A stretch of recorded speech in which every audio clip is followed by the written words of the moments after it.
ఏదో ఎవరికి వచ్చిన పాట వాళ్ళు పాడుతున్నారు. ఈ తల్లి ఎవరు ఏదో పాట పాడుతుంది.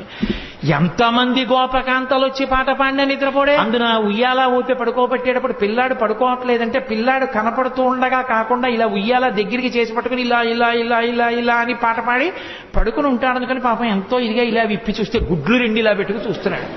ఏమిటమ్మా పిల్లాడు ఎంతకీ పడుకోడు, ఇదేం పిల్లాడే అని చెప్పి ఆ భుజం మీద వేసుకుని పాట పాడి ఎంతో తిప్పి తిప్పి తిప్పి తిప్పి ఇలా చూడటం కుదరదు కదూ. పడుకున్నాడా అంటే ఏం పడుకున్నాడు, గుడ్లేసుకు చూస్తున్నాడు. ఏం చేసినా పడుకోడు. ఇదెక్కడ పిల్లాడని ఆఖరికి యశోదాదేవి వచ్చి తల్లికి ఆఖరికి పెద్ద బ్రహ్మాస్త్రం ఏంటంటే బోర్లా పడుకోబెట్టేసి వీపు మీద ఇలా ఇలా ఇలా ఇలా కొట్టేస్తుంది. ఆ తొడ ఊపుతాను కొడుతోంది. ఎంతకీ పడుకోడు, వీపు చిట్లిపోతోంది. ఇదేమిటి ఆది కూర్మంగా ఉన్నప్పుడు మందర పర్వతం తిరిగినా బాధపడలేదుగా,